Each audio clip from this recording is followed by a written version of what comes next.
Capítulo 3. El bien común. Toda comunidad se constituye para un fin o bien común. En el caso de algunas comunidades, el fin que se persigue es una realidad distinta de la misma comunidad, y por esta razón, una vez alcanzado el fin, la comunidad cesa.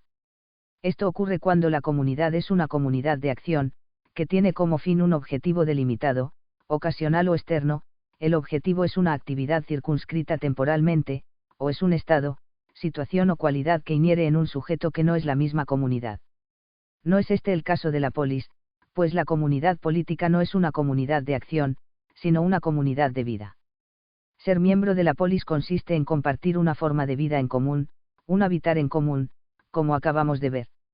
Si por vida no entendemos solo el simple vivir físico, el puro hecho de estar vivo, sino la integridad de la actividad de un sujeto, y si por habitar no entendemos la pura materialidad de encontrarse en un espacio acostumbrado y protector, sino la integridad de la vida de un sujeto en cuanto desplegada en y según un espacio ordenado, entonces, resulta claro que el vivir y el habitar no se ordenan a algo distinto de ellos mismos, sino que se ordenan a su propia perfección. La polis, que consiste en un habitar en común, no tiene otro fin que ella misma, su progresiva mejora como polis.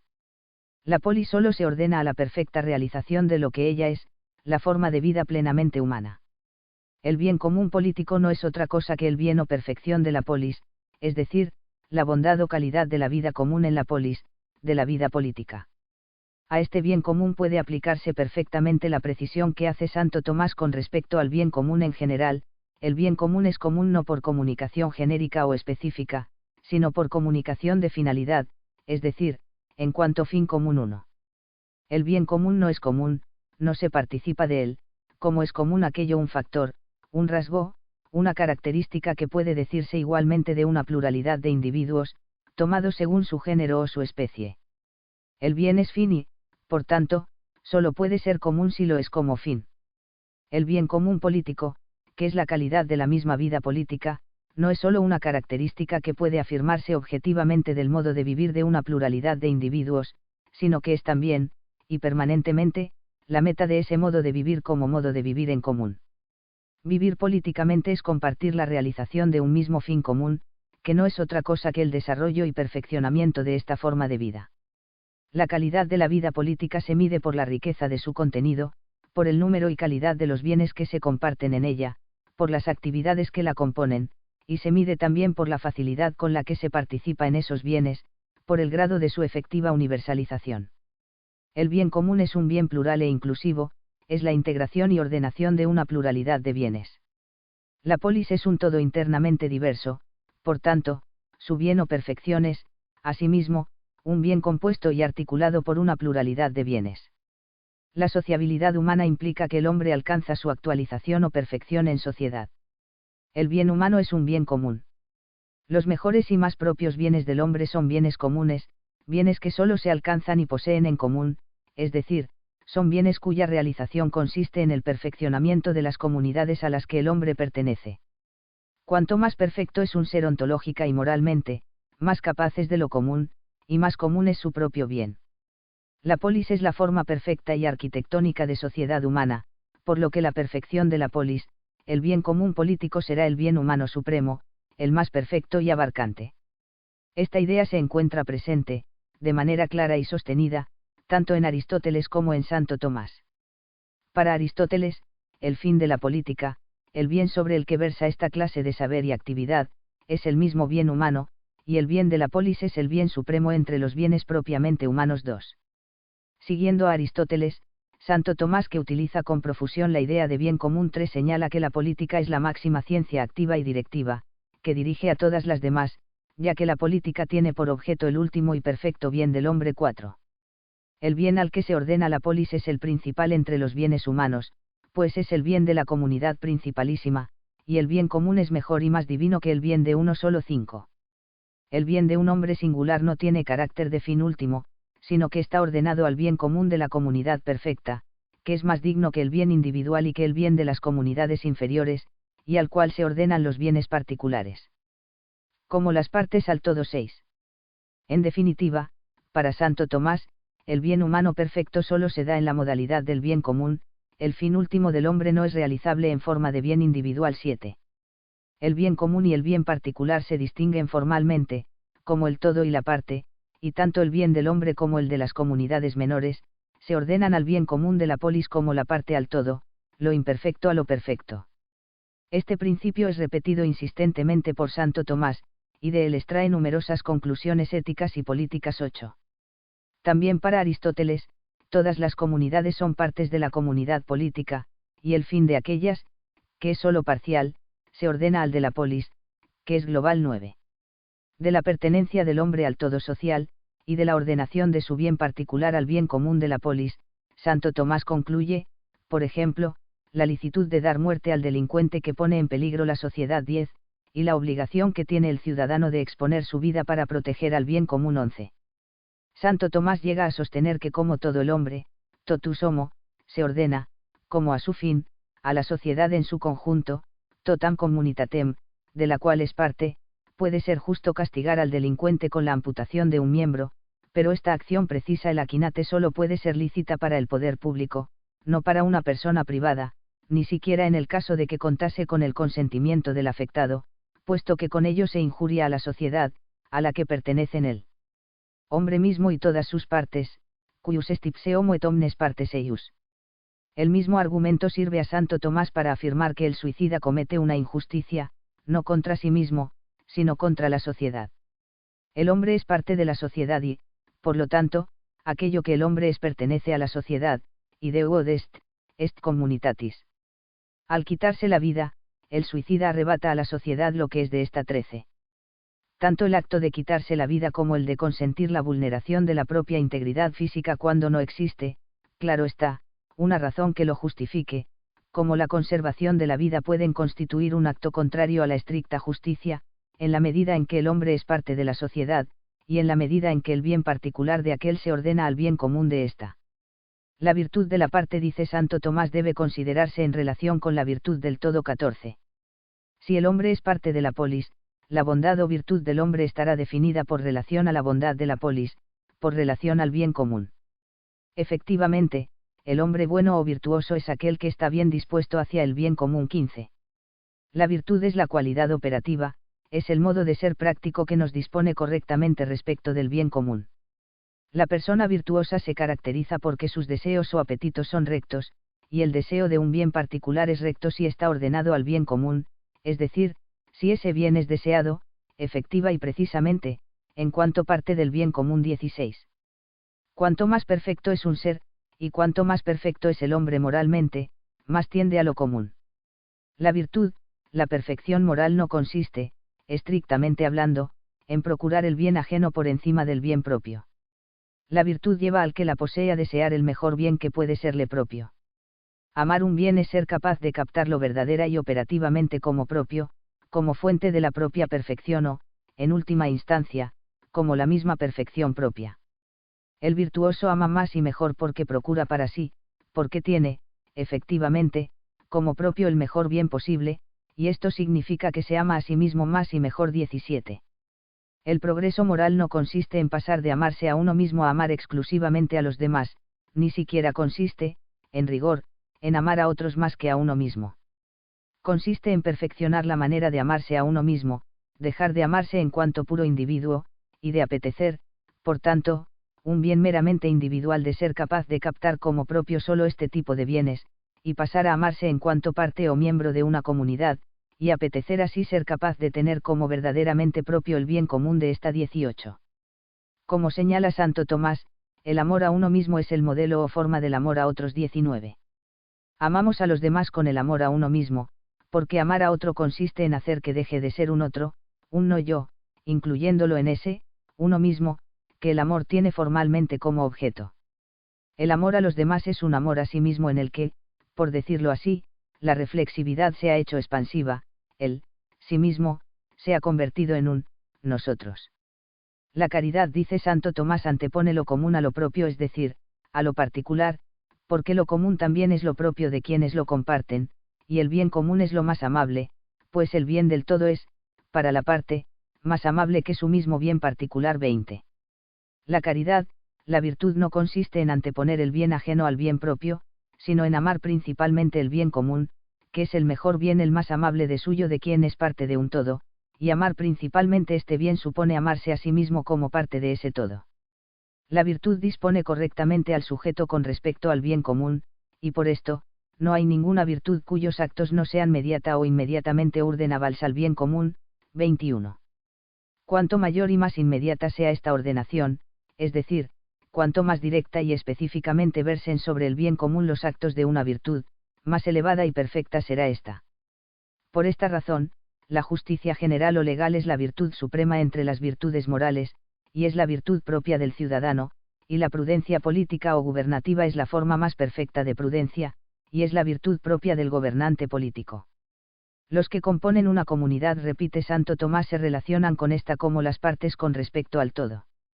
Aquello que la parte es, y de est, pertenece al todo, por lo que cualquier bien de la parte es ordenable al bien del todo. Esto implica que los actos de todas las virtudes pueden pertenecer a la justicia en cuanto ésta ordena al hombre al bien común, y en este sentido, la justicia es virtud general. La justicia que versa directamente sobre el bien común es virtud general porque, respecto de ella, todas las demás virtudes son virtudes particulares, partes de esa virtud, ya que los actos de las restantes virtudes son ordenables al objeto propio de ella, al bien común, y ordenados de esta manera, se convierten en actos de dicha justicia.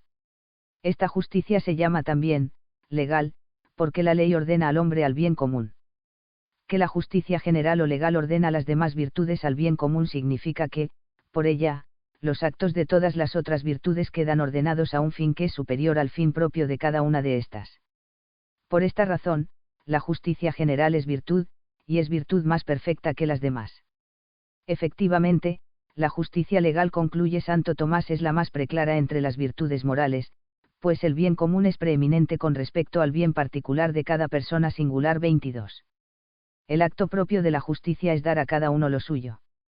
Pero la razón última de dar a otro lo que es suyo, el fin que justifica y hace exigible definitivamente este acto, no es el mismo bien particular de ese otro, pues los actos del hombre no se ordenan al bien de otra persona singular, sino al bien de la comunidad misma. 23. La justicia, en su sentido pleno y acabado, no consiste solo en dar a cada uno lo suyo, sino en hacer esto en razón del bien común. 24. Dar a un sujeto particular lo que es suyo, es decir, el acto de la justicia conmutativa y el de la justicia distributiva, es un acto de verdadera y estricta justicia si tal acto se lleva a cabo en razón del bien común. La justicia conmutativa y la justicia distributiva son verdadera justicia en la medida en que están ordenadas por la justicia general, es decir, en la medida en que son formas particulares inmediatas de ordenar al hombre al bien común. Toda forma de justicia es verdaderamente tal por ordenar al sujeto que la practica al bien común, pues la justicia no consiste en otra cosa que en dar efectividad al carácter común de este bien, en hacer que el bien común sea verdaderamente común, al estar participado correcta y efectivamente por todos y cada uno de los miembros de la sociedad. La preeminencia del bien común implica, igualmente, la superioridad de la prudencia política con respecto a cualquier otra forma de prudencia. La prudencia que versa sobre el bien común político, que es el máximo bien común por ser el bien de la sociedad perfecta, es la forma de prudencia más perfecta. 25, que es superior a la prudencia económica o doméstica, la cual, a su vez, es superior a la prudencia individual. 26. La prudencia es la virtud propia del gobernante, es la virtud que dispone convenientemente al sujeto para la acción gubernativa. Cuanto más perfecta sea la materia de esta acción, lo que se gobierne, más perfecta será la clase de actividad gubernativa correspondiente y, en consecuencia, más perfecta será también la virtud, la prudencia que constituya la excelencia en esta actividad. Lo común es más perfecto que lo individual, y lo político es lo más perfecto entre lo común. Gobernar la polis, conducirla a su perfección o bien común es la más elevada actividad gubernativa, y la excelencia en esta actividad es la forma más perfecta de prudencia. Toda la filosofía moral, dice Santo Tomás, parece ordenarse al bien civil. 27, y por bien civil, Santo Tomás entiende el bien común de la ciudad, de la república o polis. Las virtudes morales perfeccionan al hombre de cara a la vida civil, se ordenan a esta clase de vida y tienen como fin el bien de esta, el bien civil. 28. Por esta razón, las virtudes morales son denominadas con frecuencia virtudes cívicas. 29. Si para el hombre, que es un ser social por naturaleza, la vida buena y suficiente, la vida plenamente humana es la vida en la polis, el bien común político es, en los asuntos humanos, el fin, mirando al cual llamamos a una cosa buena o mala absolutamente. 30. La relación de una cosa un bien, una acción, un hábito. Con el bien común de la polis es, en última instancia, la medida de la conformidad o disconformidad de esa cosa con la perfección del ser humano.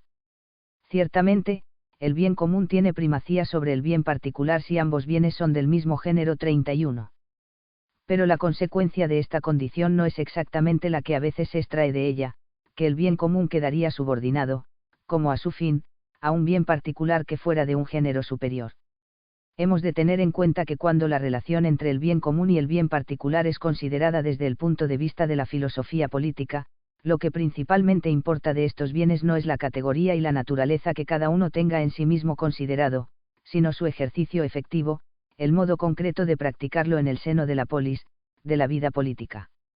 Así, por ejemplo, aunque el bien del intelecto es más elevado que el bien práctico, Aristóteles afirma que a la política le corresponde establecer qué ciencias han de cultivarse en la polis. 32, y Santo Tomás hace la precisión de que incluso las ciencias especulativas están ordenadas a la política, no en lo que respecta a su contenido, pero sí en lo que respecta a su ejercicio. 33. La política, la actividad de configurar y perfeccionar la polis, no puede, ciertamente, ser el criterio del contenido de las ciencias teóricas, de la materia y de la verdad de cada una de estas, pero sí puede establecer cuáles y cómo han de ser ejercidas en la polis, porque, al fin y al cabo, se trata del ejercicio de estas ciencias que forma parte de la vida política y que afecta a la calidad de esta vida. La ordenación del hombre a la polis es para Santo Tomás tan profunda y abarcante que, según éste, el hombre merece retribución por parte de la sociedad incluso cuando se hace un bien a sí mismo, porque esta acción repercute sobre el bien común, por ser el hombre miembro de la sociedad. 34. Al cuidar de sí mismo, el hombre ya está haciendo algo que tiene valor para la sociedad, que contribuye de algún modo al bien común, pues cuidar de la parte es algo que va en interés del todo. Por esta razón, esa acción, por individual y privada que parezca, posee cierta razón de mérito ante la sociedad. El bien común es la razón de la ley. La ley se dicta para el bien común, para hacer más concreta, desglosada y estable la forma de realizar el bien común, la ordenación del hombre a este bien. El bien común es el motivo último y fundamental del cumplimiento de la ley, y la causa de la obligatoriedad de ésta. Por lo tanto, si en algún caso el cumplimiento de la ley se volviera perjudicial para el bien común, no habría que obedecerla según la misma letra de la ley. 35. El supuesto de esta afirmación es una ley que es tal verdaderamente, que es justa y legítima, y que, por tanto, merece de suyo ser cumplida. En el caso de que, circunstancialmente, el cumplimiento de una ley así resultara perjudicial para el bien común, dicha ley dejaría de obligar en lo que respecta a la literalidad de su contenido, pero conservaría la obligatoriedad de su espíritu o intención, que, por tratarse de una ley en principio válida, apuntaría verdaderamente a la realización del bien común. La ley es para el bien común, y lo mismo puede decirse de la virtud, que como hemos visto es la cualificación operativa que dispone el sujeto de cara al bien común. Por esto, la intención del gobernante ha de mirar primera y principalmente al bien común, y secundariamente al orden de la justicia y de la virtud, por medio del cual el bien común se alcanza y se conserva. 36. El objeto inmediato y principal del gobernante político, de la acción política, es el bien común, que constituye el fin y la fuente de sentido de la ley, de la justicia y la virtud. Ciertamente, no es posible atender al primero sin atender a las segundas al mismo tiempo, pero, de cara a este último cometido, es importante ser consciente de que el valor de la justicia y de la virtud radica en su necesidad para el bien común. Si es importante que cada uno tenga lo suyo, lo es porque sólo así el bien común se realiza verdaderamente como tal. Hablando con todo rigor, el objetivo de la polis no es ser justa, consistir en un orden jurídico que garantice que cada uno tenga lo suyo. La finalidad de la polis es constituir una buena comunidad, un verdadero bien común de todos los ciudadanos, lo cual exige, ciertamente, que, dentro de ella, todos y cada uno participen efectivamente de dicho bien como les corresponde. A. Totalitarismo e individualismo. Todo lo dicho hasta aquí acerca del bien común y de la ordenación del hombre a este bien, no implica contra lo que alguno podría pensar ningún género de totalitarismo o colectivismo. Bien al contrario, las ideas precedentes constituyen la clave para superar el peligro de caer tanto en un planteamiento totalitario como en un planteamiento individualista. Ante el riesgo de derivar hacia uno de estos dos extremos, lo crucial es entender acertadamente la realidad del bien común y la relación del ser humano con la comunidad política. Para que la búsqueda de esta comprensión sea fructífera, es preciso que no esté mediatizada por el empeño de evitar lo que, a priori, tengamos por totalitarismo o individualismo. La concepción del bien común que alcancemos no será verdadera si está guiada por el criterio de evitar lo que suponemos previa y acríticamente que es el totalitarismo. Antes de reflexionar racionalmente sobre el bien común y sobre la relación del hombre con él, la idea que tengamos sobre el totalitarismo o sobre el individualismo, solo puede consistir en un prejuicio. No es un prejuicio lo que debe dirigir nuestra concepción del bien común, es la verdad acerca de este bien y de su relación con el hombre, es decir, aquello que la razón descomprometida nos permita decir sobre estas realidades, lo que ha de determinar finalmente qué podemos entender, en rigor, por totalitarismo y por individualismo. Partiendo de la sociabilidad natural del ser humano, la razón no nos permite decir acerca del bien común algo sustancialmente diverso de lo expuesto en estas páginas. Si el hombre es social por naturaleza, el hombre vive en sociedad para poder tener como bien propio, como fin de su obrar, un bien que no puede poseer individualmente, un bien común. La posesión de este bien, el hacerlo propio se realiza solo como participación en él se realiza en el acto de compartirlo, y esta participación supone, en el sujeto de ella, la condición de parte respecto del todo social cuya perfección es ese mismo bien común, en sí mismo considerado 37. El ser humano no tiene como fin un bien ajeno, el bien de otro sujeto singular. El ser humano se ordena a su mejor bien, y este es el más perfecto bien común del que verdaderamente pueda participar. Mediante su incorporación a la sociedad, el hombre trasciende su pura individualidad y se hace capaz de un bien más perfecto, más perfectivo del hombre que el bien meramente individual. La realización de la plenitud personal adquiere la forma de una participación en el bien común. La ordenación del hombre al bien común, por profunda y abarcante que sea, no puede implicar ninguna degradación o instrumentalización del ser humano, pues se trata de la ordenación del hombre a su propio bien, a su bien más perfecto y abarcante. En la participación en este bien, el hombre encuentra su propia plenitud. Si la ley, que ordena al hombre al bien común, tiene fuerza obligatoria, es porque el bien común es un bien propio del mismo sujeto obligado, y un bien mejor que el resto de sus bienes propios.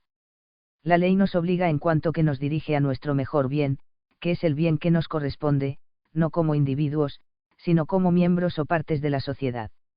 Fundamentalmente, lo que hace la ley no es imponernos el respeto del bien ajeno, cargar y condicionar la búsqueda del bien propio con el peso de la protección de las condiciones que hacen posible la realización del bien de los otros.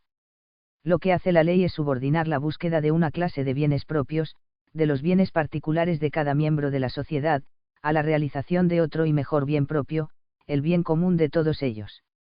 Por lo tanto, la ordenación del hombre al bien común, a la perfección del todo político, no tiene, de suyo, ningún efecto enajenante o instrumentalizador sobre el ser humano. Esta ordenación no aparta al hombre de su propio bien, ni le pone al servicio de un bien que le es ajeno y de un sujeto que es completamente otro respecto de él. La ordenación del hombre al bien común tiene un efecto plenificante o perfeccionador del hombre mismo, pues esta ordenación constituye la correcta finalización del ser humano, la orientación de su obrar hacia la auténtica plenitud humana. Aunque en sus consecuencias prácticas resulten opuestos, el totalitarismo y el individualismo tienen una raíz o punto de partida común, la exteriorización del bien personal con respecto al bien común. En ambos planteamientos, hablar de bien personal y de bien común es hablar de dos bienes distintos materialmente, externos y separables el uno del otro. Aquello en lo que consiste el uno es realmente distinto de aquello en lo que consiste el otro. Buscar y poseer hacer propio uno de ellos es, en la práctica, distinguible de buscar y poseer el otro, la acción en la que consiste lo primero es realmente distinta de la acción en la que consiste lo segundo. En estas condiciones, es inevitable que la relación que se pueda establecer entre ambos bienes sea una relación de carácter meramente instrumental, y que, por tanto, cualquier subordinación de uno de ellos al otro, constituya necesariamente una forma de instrumentalización. Mientras el totalitarismo representa la instrumentalización del bien personal al bien común, el individualismo representa la instrumentalización del bien común al bien personal. Hay que escribir, personal, y, común, así, entre comillas porque, una vez que estos bienes quedan mutuamente exteriorizados, y la relación entre ellos resulta meramente instrumental, hemos dejado de tener ante nosotros un bien verdaderamente personal y un bien verdaderamente común, y hemos pasado a estar tratando de un bien individual y de un bien total, en el sentido de metapersonal. Lógicamente, la exteriorización recíproca entre el bien común y el bien personal, supone la misma clase de exteriorización entre los sujetos respectivos de estos bienes. La sociedad y el hombre son cosificados correlativamente. Cada uno de ellos es convertido en una entidad completamente objetiva respecto del otro, en algo completamente puesto ante el otro, que posee una mismidad, un ser en sí mismo que de ningún modo involucra al otro, y respecto de lo cual, por tanto, este otro puede adoptar la posición de un puro observador externo. La sociedad y el hombre, la polis y el ciudadano son absolutizados respectivamente, son convertidos en dos realidades absolutas, la una con respecto a la otra. Pero, como la relación entre ellas es inevitable, lo que queda pendiente es cuál de ellas ha de instrumentalizar a la otra, es decir, cuál de ellas ha de rebajar a la otra de su condición absoluta, y relativizarla. Se trata, en definitiva, de decidir quién es el observador y qué es lo observado, pues la condición de observador externo es la que da paso a la condición de dominador técnico, de instrumentalizador. El totalitarismo absolutiza la sociedad e instrumentaliza al hombre. La sociedad, la polis, el Estado es hipostasiado, es transformado en una especie de metapersona, en un alguien, o subjetividad singular, que posee existencia propia, y que es distinta e independiente de la subjetividad de cada uno de los ciudadanos. Así concebida, la sociedad reclama su fin propio frente a los individuos que se encuentran ante ella y bajo ella, sirviéndose de estos y de sus respectivos bienes particulares para la consecución de aquel fin. La ordenación de estos bienes particulares al fin o bien propio de la sociedad constituye una clara y completa instrumentalización. Se trata de una ordenación regida y diseñada mediante una racionalidad puramente técnica o instrumental, es decir, una racionalidad que, entrando en acción solo después de que el fin ha sido completamente determinado, versa exclusivamente sobre medios externos y materialmente distintos respecto del mismo fin al que sirven. A diferencia de la racionalidad práctica o moral, la racionalidad instrumental no busca la perfección propia de aquello que ordena a un fin, porque, tratándose de dos realidades externas y separables, el bien de lo ordenado no es condición ni parte integrante del bien de lo ordenante y, por esto, el fin que se busca puede ser determinado completamente antes de saber qué deparará a los medios su ordenación al fin. En el planteamiento totalitario, la ordenación del hombre a la polis no es la ordenación de aquel a un todo del que forma parte y en el que, por tanto, encuentra su propia realización, es la ordenación del hombre a un todo separado de él, respecto del cual el hombre no es más que un recurso externo. En este caso, la ordenación es sólo utilización, y el efecto de esta en el recurso humano su degradación o, incluso, su eliminación no afecta en nada al bien del todo. El uso de un recurso puede implicar su consumo. En la práctica, todo esto se traduce en un poder político que actúa en nombre de una supuesta totalidad viviente, de una totalidad que posee personalidad y vida propias, y a la que corresponde alcanzar, de manera imperativa, una meta histórica específica, al servicio de la cual es legítimo y necesario poner todos los recursos materiales y humanos disponibles. Esta meta nunca es, en el fondo, algo tan cercano y, a la par, tan abarcante e integrador como la constitución de una forma de vida buena para los hombres, de un habitar en común, sino que consiste en una meta que va más allá de todo esto, en un objetivo de mayor alcance y de definición más simple. A la consecución de este objetivo cuasi escatológico, ha de quedar sacrificada la forma de vida en común, ordenada y estable, que los hombres pudieran tener ahora, pues la constitución de un habitar humano y común, la aspiración a una vida buena, sin más, ha de ser suspendida hasta que dicho objetivo sea alcanzado. En realidad, lo que persigue el totalitarismo no es un objetivo político, no es la configuración de una auténtica polis, es un objetivo metapolítico, al que la polis, como comunidad de vida, queda supeditada, instrumentalizada, y convertida en comunidad de acción. En el ciudadano concreto, esto significa que el orden general de su vivir se hace precario y permanentemente momentáneo, y que todas las dimensiones de su existencia quedan por completo a disposición del objetivo metapolítico, y son dirigidas de manera pasiva y externa por el poder responsable del logro de tal objetivo. Ser miembro de la polis, estar ordenado a ella no significa ahora participar de un modo de vivir común y más perfecto que el individual, significa verse arrastrado en la puesta en movimiento de la polis entera hacia una meta que no es ella misma. El totalitarismo es la conversión de la polis en una comunidad de acción, en la que la acción lo es todo y lo merece todo. El individualismo lleva a cabo lo contrario, absolutiza al hombre e instrumentaliza la sociedad. El hombre es visto como un todo cerrado y acabado, que posee su ser y valor completos en su propia condición absoluta, es decir, en lo que él es previa e independientemente de toda relación o vínculo que pueda adquirir. Como absoluto, el hombre es un puro individuo, un ser que es lo que es dividido, separado completamente de todo cuanto le rodea. Este hombre carece de relatividad constitutiva, no necesita entrar en relación, relativizarse, para ser efectiva y plenamente lo que es. Por tanto, su socialización, su vinculación a una realidad común no le aporta nada verdaderamente sustantivo, sino que solo le proporciona mayores posibilidades instrumentales. Para un hombre así concebido, la sociedad no puede ser otra cosa que un orden instrumental, con el que poder perseguir, de manera más eficaz y segura, los bienes individuales que cada uno necesite o prefiera. Desde estos presupuestos, el ideal humano y social que se puede formular no es otro que la mayor autonomía individual posible. Paradójicamente, la vida social tiene como finalidad principal el hacer posible que los hombres vivan autónomamente, sin afectarse unos a otros en la búsqueda de sus respectivos bienes. Parece que el objetivo consiste en hacer posible que los hombres vivan juntos sin vivir verdaderamente en común.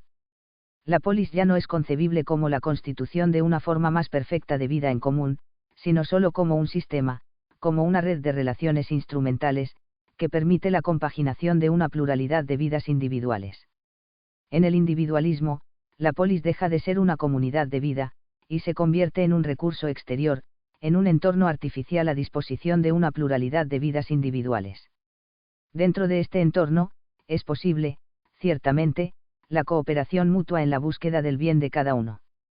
Pero una cooperación de la que cada uno sea el beneficiado de cara a su propio bien individual, no es otra cosa, en el fondo, que una instrumentalización recíproca, que es aceptada por ambas partes porque, a fin de cuentas, resulta rentable desde el punto de vista del interés individual de cada una. Uno acepta ser utilizado para el bien de otro porque, al mismo tiempo, uno se está sirviendo también del otro para obtener su propio bien. En el contexto del individualismo, las relaciones de cooperación son también relaciones instrumentales.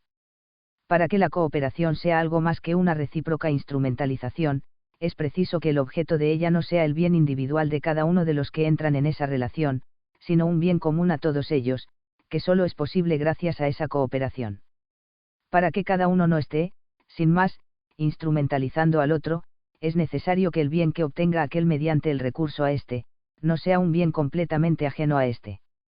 La cooperación no es una relación instrumental e instrumentalizadora cuando lo que se busca con ella no es conseguir compaginadamente el bien individual de cada uno, sino hacer posible, para todos los que cooperan, un bien distinto y superior a los respectivos bienes individuales, un bien común. Solo en el contexto y sobre la base de este tipo de cooperación, puede darse una cooperación mutua, para bienes particulares, que no sea una mera instrumentalización recíproca, porque, en estas condiciones, esta segunda cooperación se convierte en una forma de posibilitarse mutuamente la participación en el bien común que es objeto de la primera y fundamental cooperación. Para no ser una pura relación instrumental, la cooperación mutua ha de darse en el seno de una auténtica comunidad. La visión de la sociedad como un sistema de relaciones instrumentales que permite compaginar la búsqueda autónoma del propio bien por parte de una pluralidad de individuos, es la visión que preside el Estado rigurosamente liberal, garantizador de derechos individuales. Estos derechos son entendidos como la expresión y la forma de la autonomía individual. El sentido básico de la actuación del Estado es la garantía de estos derechos, que el Estado defiende y proclama frente a cualquier forma social o contexto comunitario que pretenda implicar, para sus miembros, vínculos que no sean meramente instrumentales. La defensa de estos derechos equivale a preservar al hombre en su condición de individuo, a pesar de las comunidades en las que el ciudadano pueda tomar parte, empezando por la misma polis. El Estado se convierte en un aparato fiscalizador de todos los ámbitos sociales en los que se desarrolle la vida del ciudadano, en un vigilante celoso de que la individualidad de éste no quede incorporada a una condición o identidad comunitaria. Ante cualquier problema humano en estos ámbitos, el Estado reacciona imponiendo nuevas formas de reconocimiento y protección de los derechos de cada individuo, provocando así que, poco a poco, en todos los ámbitos sociales, familia, escuela, sanidad, diversión, etc., los derechos que se ejerzan y su modo de ejercicio sean exactamente los mismos. De este modo, los problemas sociales reciben una respuesta completamente descontextualizada, el contexto al que pertenecen se hace irrelevante, y lo único que cuenta es el individuo, con sus derechos, y el Estado, que vela por ellos. Y cuanto más actúa el Estado como aliado del individuo frente a cualquier contexto social, más completa es la dependencia de este respecto del aparato estatal. A la postre, la absolutización del hombre y la instrumentalización de la sociedad dan lugar a una nueva forma de sometimiento, el sometimiento del individuo al Estado protector. Ni en el totalitarismo ni en el individualismo, el principio de subsidiariedad tan subrayado por la doctrina social de la Iglesia encuentra verdadero cumplimiento. En ninguno de estos dos planteamientos, la intervención de la instancia suprema de decisión y orden el poder político tiene el límite que procede de tener en cuenta la naturaleza de las comunidades y organizaciones sociales que se encuentran integradas en la polis.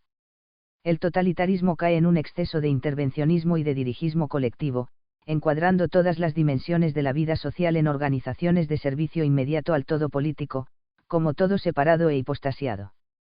Por diversas que sean estas dimensiones, todas ellas quedan sometidas a un mismo tratamiento, a la disciplina centralizada y utilitaria de una decidida unidad de acción para el logro del objetivo ideológico. En el fondo, toda la sociedad no es más que una organización estratégica al servicio de un objetivo metapolítico, que afecta e involucra igualmente a todos los aspectos de la vida humana, sin distinción alguna. El todo político deja de ser, en verdad, un todo arquitectónico y articulado, y pasa a convertirse en un todo monolítico, que se hace inmediato en todos los momentos y actividades de la vida del ciudadano.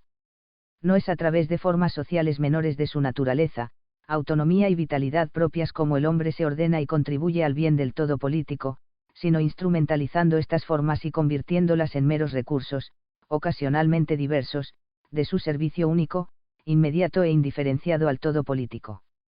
De esta manera, la ordenación del hombre y de las comunidades intermedias al conjunto de la polis, no implica el perfeccionamiento de éstas y del hombre como miembro de ellas, sino que trae consigo que tales comunidades resulten desvirtuadas, y que la presencia del hombre en ellas equivalga a la presencia de un agente del Estado en el interior de una dependencia de éste. Por su parte, el individualismo se aparta del criterio de subsidiariedad por defecto de intervención política. La subsidiariedad no implica solo el respeto de la autonomía, de la capacidad de acción y decisión de las formas sociales menores, implica también la acción de ayudar o subsidiar a estas comunidades por parte de la polis, para que alcancen los fines o bienes la clase de plenitud que no podrían obtener por sí solas. El individualismo, al instrumentalizar la sociedad al servicio del individuo, elimina de la intervención de la sociedad sobre la vida del hombre, el carácter de contribución a la plenitud humana, a la elevación del hombre a un nivel superior de perfección. La acción política, la acción de configurar la polis y, por tanto, de posibilitar la configuración de las sociedades menores dentro de ella, no tiene el sentido de proporcionar al hombre las condiciones para que éste trascienda su individualidad, y alcance una forma de vida y una clase de bienes superiores a los individuales.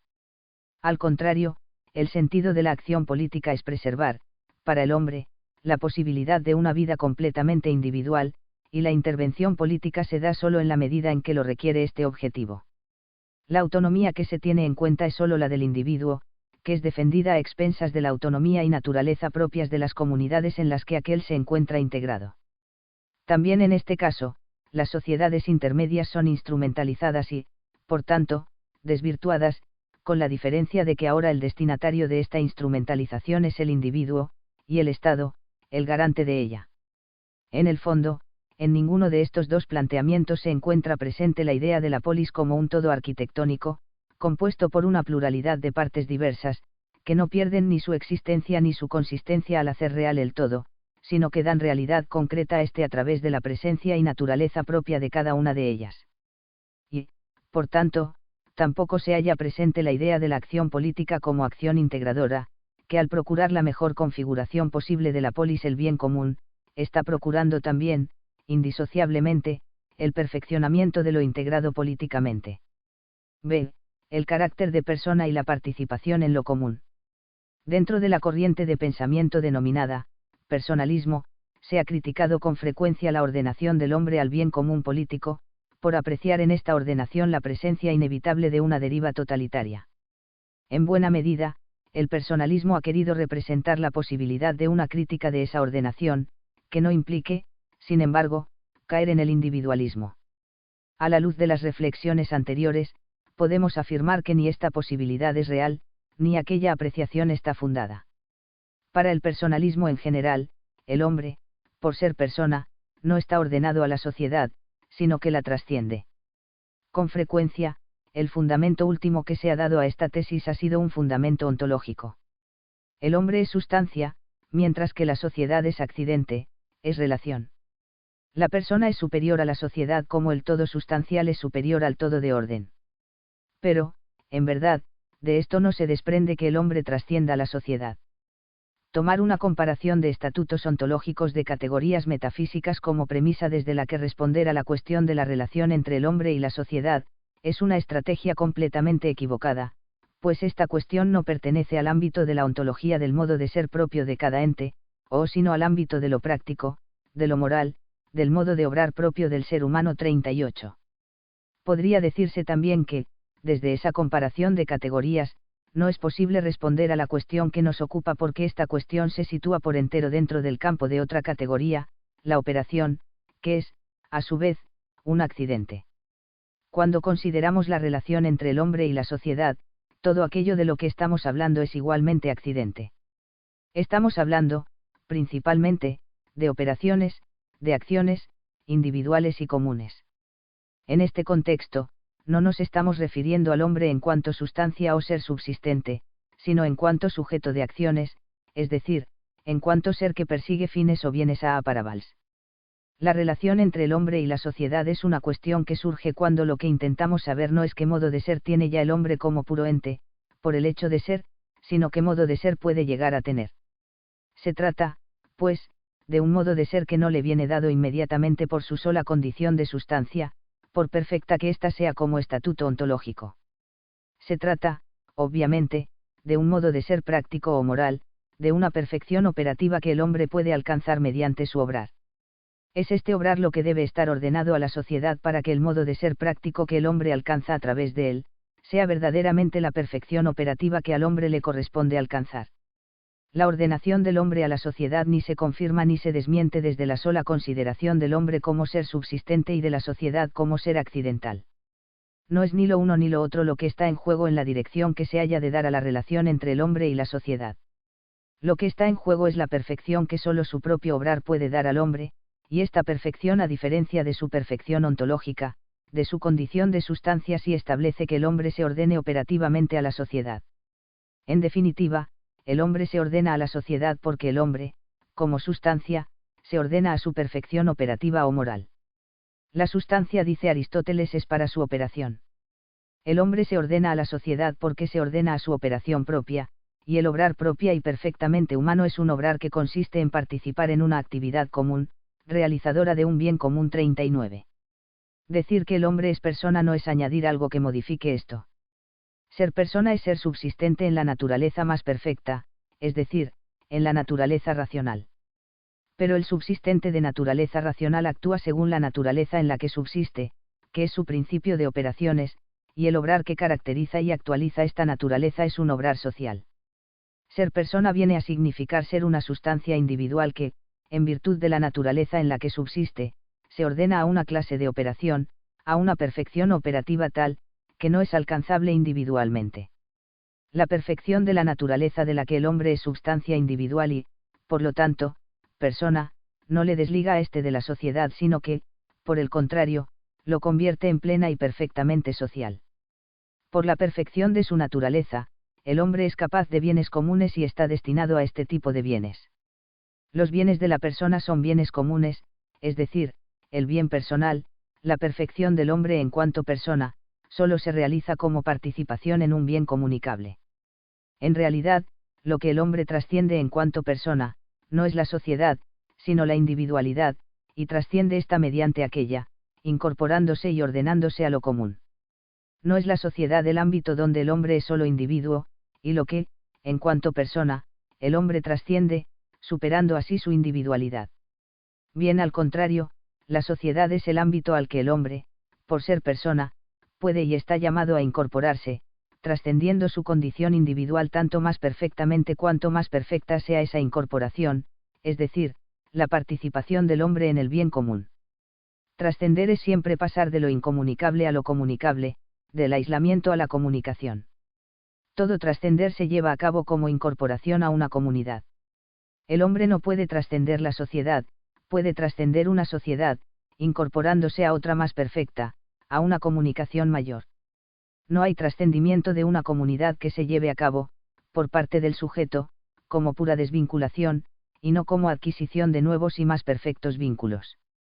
Si trascender la sociedad significara, por parte del hombre, desligarse de ésta, reconcentrarse en sí mismo y ordenarse a un fin propio completamente incomunicable, esa trascendencia equivaldría a una vuelta a la individualidad. Por esto, la crítica del personalismo a la ordenación del hombre a la sociedad, solo consigue evitar el caer en un completo individualismo, en la medida en que dicha crítica es frenada a mitad de camino, reintroduciéndose con otra terminología lo mismo que se dice criticar. Conviene que nos detengamos un momento en un conocido texto de Santo Tomás, por el abundante uso que han hecho de él quienes han mirado con recelo la idea de la ordenación del hombre al bien común. No han sido pocos los que han hecho de este texto la confirmación y el estandarte de la supuesta orientación personalista del pensamiento de este autor. El hombre, dice el Aquinate, no se ordena a la comunidad política según todo lo que es y según todo lo que es suyo, secundum se toutam et secundum omnia sua, y por esto no es necesario que todos sus actos sean meritorios o demeritorios con respecto a la comunidad política. En cambio, todo lo que el hombre es, lo que puede y lo que posee, toutam od homo est, et od poutas tetabet, se ordena a Dios, por lo que todos los actos humanos, buenos o malos, tienen por su misma naturaleza mérito o demérito delante de Dios. 40.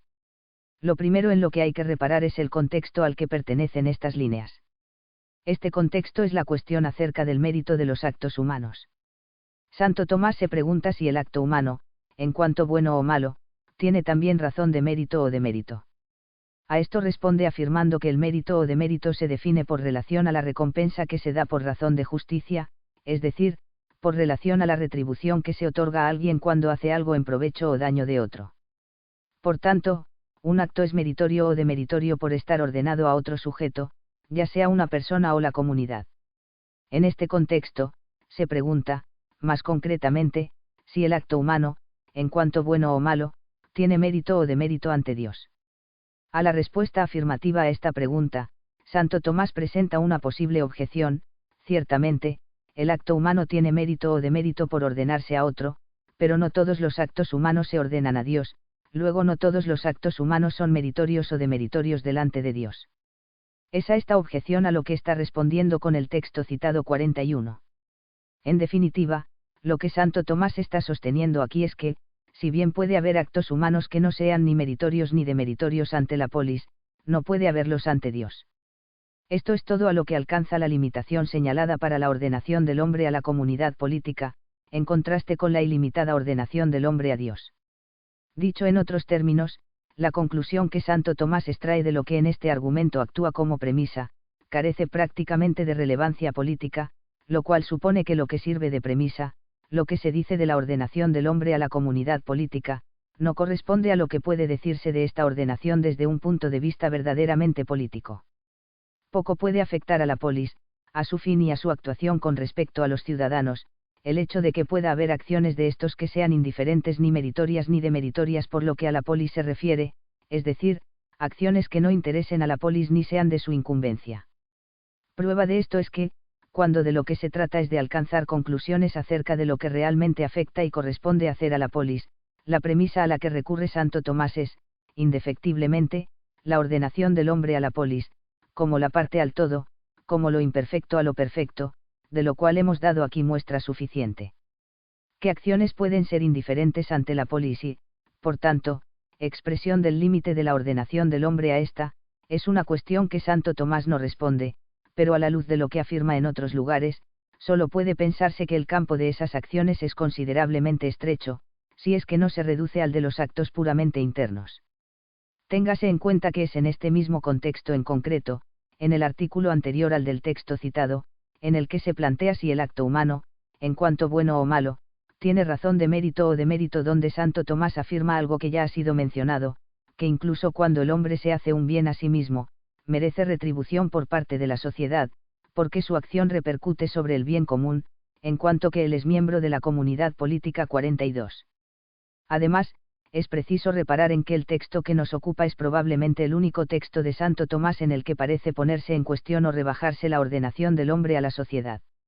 Lo que es seguro, al menos, es que se trata del único texto tomista propiamente político del que se sirven los que pretenden atribuir al pensamiento de Laquinate una orientación personalista.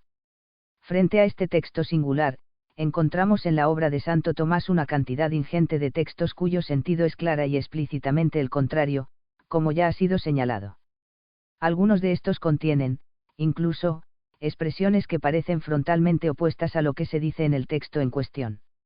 Así, por ejemplo, Santo Tomás afirma que todo el hombre, totus homo, se ordena, como a su fin, a la sociedad 43, y en otro lugar, subrayando con mayor énfasis la misma idea, sostiene que, como todo hombre es parte de la comunidad, todo lo que es y tiene pertenece a esta, quilibet homo ipsum od est tuodavet, est multitudinis, porque la parte, en todo lo que es, pertenece al todo. 44. Puede que sea posible seguir apreciando algún matiz diferenciador entre estas expresiones y el secundum se toutam et secundum omnia sua, del texto que analizamos, pero, en tal caso, extraer de ello, en contra de todo lo anterior, que el verdadero sentir de Santo Tomás acerca de la relación entre el hombre y la sociedad es de corte personalista, supondría atribuir a un matiz de un solo texto de este autor una trascendencia, a todas luces, desmesurada. En definitiva, para entender correctamente la relación entre el hombre y la polis, entre la persona y la sociedad, es preciso recuperar, en todo su contenido y alcance, el concepto de participación 45. Este concepto es la clave para poder comprender que cuando hablamos del hombre y de la sociedad, del bien personal y del bien común, no estamos hablando de dos sujetos, ni de dos bienes, que sean realmente separables, externos y ajenos, el uno del otro. El bien común, como bien o perfección de la sociedad, es el objeto de una acción o praxis común, respecto de la cual las acciones de las personas singulares son la articulación concreta de dicha praxis y la participación de éstas en ese bien común, siendo estas acciones las más propias y perfectas de las personas singulares. Es este concepto lo que se encuentra ausente en los planteamientos anteriores. En el totalitarismo, el bien total es un bien al que el hombre se ordena sin participar verdaderamente en él, se ordena externamente y, por tanto, instrumentalmente. En el individualismo, el único bien propio del hombre es un bien individual y, por tanto, imparticipable, para el cual el individuo se sirve instrumentalmente de la sociedad, como realidad externa y separable de sí mismo y de su propio bien. Finalmente, el personalismo, que intenta superar estos planteamientos, no acierta a identificar la verdadera causa de estos, porque la degradación del hombre, el olvido de su condición personal no procede de haberlo ordenado demasiado a la polis, de haberlo hecho excesivamente partícipe de ésta, sino de haberle desprovisto de auténtica participación. La dignidad que el hombre posee en cuanto persona, y que invalida cualquier forma de instrumentalización del ser humano, no descansa en una supuesta desvinculación de este respecto de la sociedad, en la superación por parte del hombre de su propia condición social, sino que descansa, por el contrario, en la perfección de esta misma condición, es decir, en la calidad que puede alcanzar su participación en la sociedad. Lo que caracteriza al hombre como persona como subsistente en una naturaleza racional y, por tanto, libre y social es la capacidad de participar personalmente en un bien común, es decir, de participar voluntaria y responsablemente, con impulso propio y en nombre propio, en un bien que trasciende su bien individual. Al hombre le es posible conocer y amar el bien común formalmente, en cuanto tal, le es posible participar en su realización y posesión de manera consciente, activa e intencional. Es esto lo que hace que cualquier forma de ordenar al hombre al bien común que sea una ordenación meramente material, fáctica, ciega y pasiva, constituya una negación de la dignidad humana. Por esta razón, Toda doctrina que sostenga que el único modo que tiene el hombre de cooperar al bien común es perseguir conscientemente solo su bien individual, es una doctrina en la que no hay lugar para la condición personal del ser humano, para su verdadera dignidad, y en la que el hombre queda rebajado a la condición de instrumento ciego al servicio de un propósito que no pertenece a su intención consciente, sino a dinámicas colectivas, objetivas y autónomas. Este modo de cooperar al bien común es precisamente el propio de los seres irracionales. Nuestro concepto de la dignidad humana, de la condición personal del hombre, solo puede ser correcto si se trata de un concepto pensando desde la condición social del ser humano, y no en contraposición con esta. Si el hombre es un ser social por naturaleza, la razón que le hace digno de respeto y, por lo tanto, indisponible para ser usado en aras de un bien ajeno, no puede residir en la persistencia, en él, de una especie de solipsismo trascendental, que limitaría y ofrecería permanente resistencia a esa misma sociabilidad natural. Esa razón solo puede residir en la plenitud a la que el hombre está abierto por su propia condición social, y que consiste, al mismo tiempo, en la realización plena de esta misma condición. Lo que el ser humano exige en cuanto persona, no es limitar su ordenación a la sociedad, sino perfeccionarla, no es hacer circunstancial su participación en el bien común, sino dotar a ésta de todo su sentido. Respetar la dignidad del hombre, evitar su instrumentalización consiste, en el fondo, en hacer verdaderamente real y significativa su participación en la sociedad, lo cual implica, en la práctica, articular esta participación en la forma de una participación diversificada, mediata y reconocible como tal. De esta manera, la participación en la sociedad es personal y personalizante, y el bien común se convierte en un bien verdaderamente común, en el mejor bien propio de los ciudadanos. A todo esto hay que añadir que, si ser persona es ser subsistente en una naturaleza racional, la persona es el subsistente o sujeto de esta naturaleza, no la naturaleza misma en la que subsiste, y mucho menos la actualización práctica de esta naturaleza. Ciertamente, se es persona por la clase de naturaleza racional en la que se subsiste, pero quien es persona es el mismo subsistente individual. Persona es, por decirlo así, quien subsiste, no lo que es aquel que subsiste. Y así como el subsistir no admite grados, se es substancia o se es accidente, de la misma manera, la persona tampoco los admite, se es persona o no se es tal en absoluto, ya que ni el ser subsistente ni la naturaleza en la que se subsiste admiten un más y un menos. Como la dignidad pertenece a la persona, resulta claro que la dignidad del hombre en cuanto persona no se ve afectada por lo que sí es susceptible de gradación, la actualización operativa de la naturaleza humana, que la persona haya logrado alcanzar. Por esto, ante la posibilidad de que el ser humano no alcance una actualización plena de lo que entraña su naturaleza, es decir, ante la posibilidad de que no alcance la perfección de su condición social y la participación perfecta en el bien común, no es necesario, para preservar la dignidad del hombre, rebajar o limitar su ordenación a la sociedad, ya que la verdadera razón de esta preservación es que la dignidad se predica de la persona, no de la realización efectiva de aquellas capacidades naturales en virtud de las cuales el subsistente de tal naturaleza es persona. En definitiva, la dignidad de la que estamos hablando, la dignidad esencial, solo es auténticamente tal si se posee incondicionalmente, sin ningún requisito práctico. C. Bien común y diversidad. Un planteamiento como el que aquí estamos desarrollando, que intenta recobrar en todo su vigor la centralidad del bien común político en la vida y en la plenitud del ser humano, encuentra en la actualidad notables dificultades para ser comprendido y aceptado. La resistencia a un planteamiento de esta índole procede, en gran medida, de lo difícil que se ha hecho para el hombre contemporáneo captar lo común, percibir en la sociedad contenidos compartidos, y argumentar en términos de bien común ante los conflictos sociales. Como ha señalado MacIntyre, frente a la idea tradicional de la vida virtuosa como una vida desplegada en beneficio de la comunidad, desde el siglo XVII ha entrado en vigor, como idea alternativa, el rechazo de toda concepción de la sociedad como una comunidad que comparte una visión del bien humano y, en consecuencia, una práctica de las virtudes en las que ese bien se encarna. 46. En nuestros días, lo que se encuentra extendido y consolidado es el cuestionamiento de la misma posibilidad de lo común, de que la sociedad pueda consistir en compartir algo sustantivo, algo que dé contenido a la vida humana. La renuncia a esta posibilidad se pone de manifiesto en los repetidos intentos que se llevan a cabo de concebir y justificar la sociedad como un orden puramente formal y procedimental, descomprometido con cualquier concepción del bien humano, y en el que sea posible una discusión pública basada exclusivamente en la apelación a valores formales. Este formalismo va acompañado de una atención cada vez más insistente a la diversidad, a las singularidades que diferencian a minorías e individuos. Cuanto más se desconfía de la posibilidad de un bien común, de un patrimonio humano compartido, más se enfatiza y valora lo diferenciador y privativo, lo que no se comparte, y desde la pretensión de un respeto incondicional para lo que diferencia, se exige que el orden social sea cada vez más formal y neutral.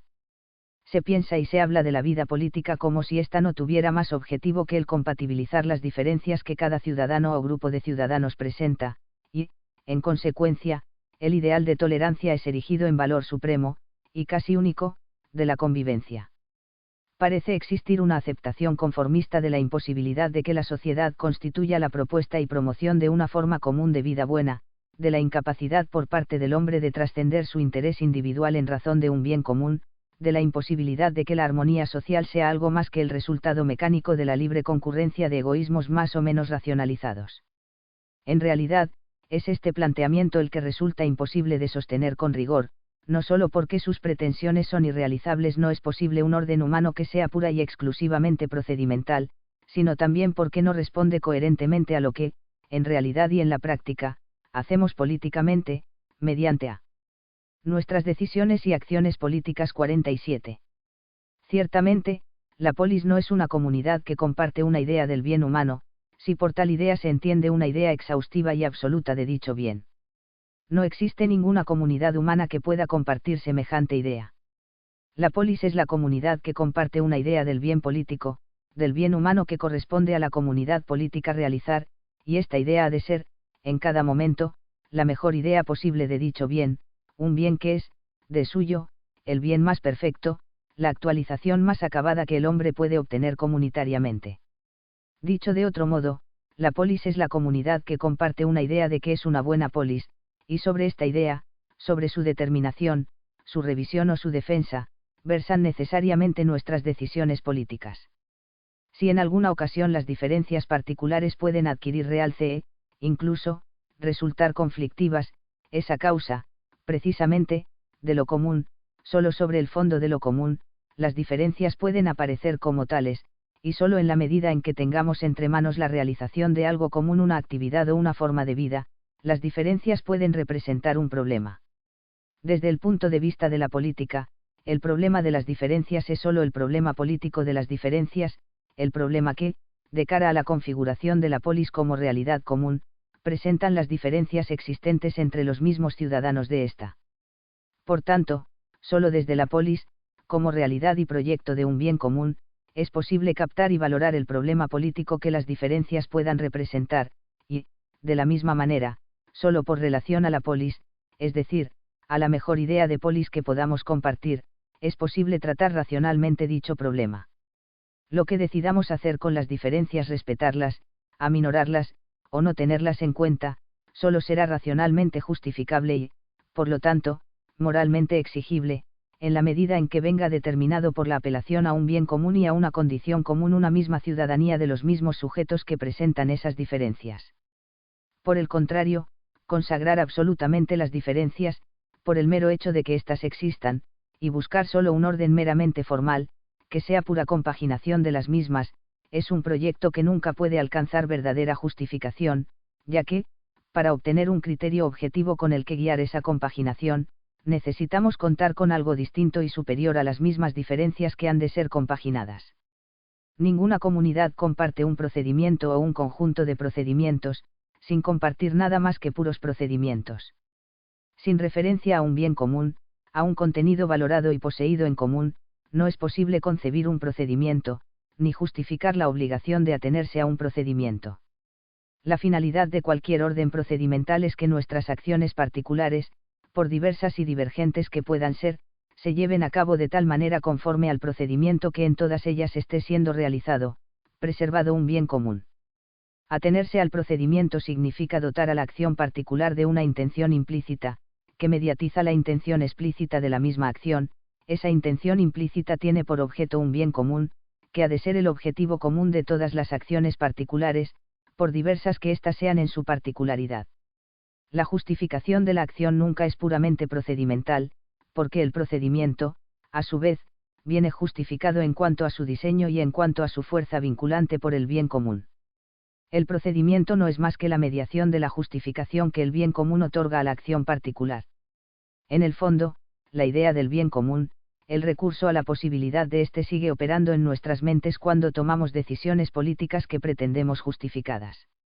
Esto es así aunque nuestro modo de hablar de lo político, aunque la terminología al uso de nuestra reflexión política, nos oculte con frecuencia esta realidad. Aquello en lo que consiste la acción política, aquello que estamos haciendo cuando actuamos políticamente, es algo que no cambia por el hecho de que sea uno u otro el lenguaje que utilicemos para referirnos a lo político. Pensar que estamos organizando la sociedad habiendo renunciado a la posibilidad de un bien común sustantivo y procurando solo que cada uno pueda vivir según su propia visión de lo bueno, solo puede llevar a que instauremos una forma de vida común, con contenidos y valores compartidos, sin saberlo o sin decirlo. Por último, reparemos en algo que, con prudente realismo, advierte Santo Tomás. La felicidad es un bien perfecto y suficiente, y como el hombre es un animal político, ese bien ha de ser suficiente para los que nos rodean, es decir, no puede ser un bien individual, sino un bien común. Pero para que esto sea posible en esta tierra, esa suficiencia debe tener un límite respecto de aquellos a los que alcanza, y este límite es objeto de atención por parte de la política 48. El bien común, para ser real y efectivo en la práctica, necesitar estar delimitado en cuanto a su comunicación, es decir, en cuanto al número de quienes participan de él. Es a la política a la que corresponde buscar este límite, reconocer dónde se encuentra en cada momento, y no pretender rebasarlo. Si esto es así, hemos de reconocer que no podemos hablar de un bien común, perfecto y suficiente, real y efectivo, que sea verdaderamente universal, patrimonio de todo el género humano, y que, en realidad, el máximo bien común que puede contar con estas características es el bien común político. En la práctica, el bien común no puede universalizarse ilimitadamente sin correr el riesgo de desvanecerse. Por esto, la política, que es la búsqueda del bien común político, de la perfección de la vida política, es también, al mismo tiempo, la búsqueda permanente de los límites óptimos de la comunidad política. 1 Santo Tomás de Aquino, STH, y 2, Q90, A2, A2. 2 Aristóteles, Ética a Nicómaco, 1094 a 25, 1094 B10. 3 Según Leo Eldars, la expresión, bien común, se encuentra 370 veces en las obras del Aquinate, Leo Eldars, la doctrina del bien común según Santo Tomás de Aquino, en Intus Legere, N. Grados 19, volumen 2, 2006, p. 55. 4 Santo Tomás de Aquino, Impolit, Proemio, Inietic, en 30 y 31. 5 Santo Tomás de Aquino, Inipolit, en 10 y 11. 6 Santo Tomás de Aquino, STH, y 2, Q90, A2, Ad3 y A3, Ad3, 22, Q9, A2, Ad3, Suma contra Gentiles, 3, 17. 7 Louis Lasians, OPSIAT, p. 143. 8 Véase, por ejemplo, STH, y 2, Q19, A10, Q21, A3 y 4, Q90, A2C y A3, A3, Q96, A4C, Q109, A3, 22, Q26, A3, Q47, A11, A3, Q50, A3 a Ariespi, Q58, A8, A2, Q61, A1C, Q64, A2C, Dereu. Prink, Cap 15, Impolit, Proemio, Invieic, N 1201. 9 Aristóteles, Ética a Nicómaco, 1169 a 30. 10 Santo Tomás de Aquino, STH, 22, Q64, A2C. 11 Santo Tomás de Aquino, STH, y, Q60, A5C. 12 Santo Tomás de Aquino, STH, 22, Q65, A1C. 13 Santo Tomás de Aquino, STH, 22, Q64, A5C, Inubetic, N 1094. 14 Santo Tomás de Aquino, Inipolit, N 167. 15 Santo Tomás de Aquino, STH, y 2, Q92, A1, Ad3. 16 Santo Tomás de Aquino, STH, y 2, Q90, A10. 17 Aristóteles, Ética a Nicómaco, 1168b 25 a 1169b, Santo Tomás de Aquino, in 9 Etic, en 1807, 1848, 1882. 18 Alfredo Cruz Prados, Etos y Polis. Bases para una reconstrucción de la filosofía política, EUNSA, Pamplona, 1999, pp 172 y ss. 19 Santo Tomás de Aquino, STH, 22, Q26, A4. 20 Ibid. 21 Santo Tomás de Aquino, STH, y 2, Q96, A3, Ad3. 22 Santo Tomás de Aquino, STH, 22, Q58, A5C, A6, Ad4, A12C. 23 Santo Tomás de Aquino, STH, y 2, Q21, A3, Ad1. 24 Santo Tomás de Aquino, STH, 22, Q58, A12, Ad1. 25 Santo Tomás de Aquino, STH, 22, Q50, A2, Ad1, Q58, A1. 26 Santo Tomás de Aquino, Invietic, N1201. 27 Santo Tomás de Aquino, in 8 Etic, N1542. 28 Santo Tomás de Aquino, in 3 Sent, D33, Q1, A2, N75, A4, N119. 29 Santo Tomás de Aquino, Deber, Q24, A1, A2, Debirt. Incam, A10. 30 Aristóteles, Ética a Nicómaco, 1152 B1 a 3. 31 Santo Tomás de Aquino, STH, 22, Q152, A4, Ad3. 32 Aristóteles, Ética a Nicómaco, 1094 a 28. 33 Santo Tomás de Aquino, Inietic, N27. 34 Santo Tomás de Aquino, STH, y 2, A21, A3C. 35 Santo Tomás de Aquino, STH, y 2, Q96, A6C. 36 Santo Tomás de Aquino, STH, y 2, Q100, A8C. 37, bonum camium stilni singularum personarum in communitate existentium, sicut bonum totius faenis est cuius libet partium, Santo Tomás de Aquino, STH, 22, Q58, A9, Ad3. 38 José Luis Huidó Ulira, La naturaleza política de la moral, RIL Editores, Santiago de Chile, 2004, p. 242. 39 José Luis Huidó Ulira, Bien común y bien particular. Crítica al personalismo, en Intus Legere, N grados 5, 2002, p. 96. Véase también, Louis Lasians, OPSIAT, p. 80. 40 Santo Tomás de Aquino, STH, y 2, Q21, A4, Ad3. 41 Santo Tomás de Aquino, STH, y 2, Q21, A3 y 4. 42 Santo Tomás de Aquino, STH, y 2, Q21, A3C. 43 Santo Tomás de Aquino, STH, 22, Q65, A1C. 44 Santo Tomás de Aquino, STH, y 2, Q96, A4C. 45 Rafael Alvira y Alfredo Cruz Prados, y 10, Participación, entre filosofía y política, Anuario filosófico, XXV-12, 2003.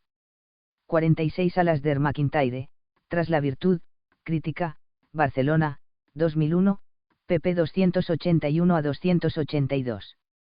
47 Alfredo Cruz Prados, Etos y Polis, OPSIAT, Cap. Y, 1, La irrealidad del liberalismo, pp 19 a 44. 48 Santo Tomás de Aquino, Inietic, en 112 a 113.